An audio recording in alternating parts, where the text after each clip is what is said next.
అక్కకి చెప్పినా పట్టించుకుంటలేదమ్మా. నా బాధ ఇది. ఆయనతోటి నేను ఈగలేకపోతున్నా.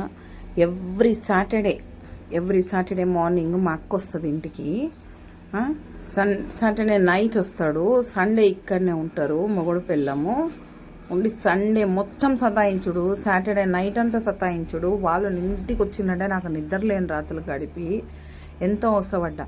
మా అమ్మకి చెప్పుకొని ఏడిస్తే మా అమ్మ పోయి మా నాన్నకి చెప్పి వీడు ఇట్లా చేస్తున్నాడు రెండో పిల్లను, ఎట్లా దీంతో ఎట్లా అంటే నీ మొగుడిని తీసుకొని నువ్వు వీడికి వెళ్ళిపో, నువ్వు మళ్ళీ మా ఇంటికి రావద్దు, ఏంది ఇది నాకు ఈ బాధ అని మా నాన్న మా అమ్మ కూర్చొని మాట్లాడితే నేనేం చేయాలా వాడు అట్లా చేస్తుంటే అని చెప్పి మా అమ్మ ముందల మా నాన్న ముందల ఉత్తనటన చేసి మళ్ళా నన్ను నా మొగుడు కోసం పోయి అమ్మ నాన్నకు చెప్తావా నువ్వు అని మళ్ళీ నన్ను దేంట్లో ఒక దాంట్లో తీసి కుక్కను కొట్టినట్టు కొట్టి నా మొగుడు విషయం ఎవరికైనా చెప్పినావనుకో చంపేస్తా నిన్ను అని వార్నింగ్లు ఇచ్చి ఇంత పట్టుకు తీసుకొచ్చింది.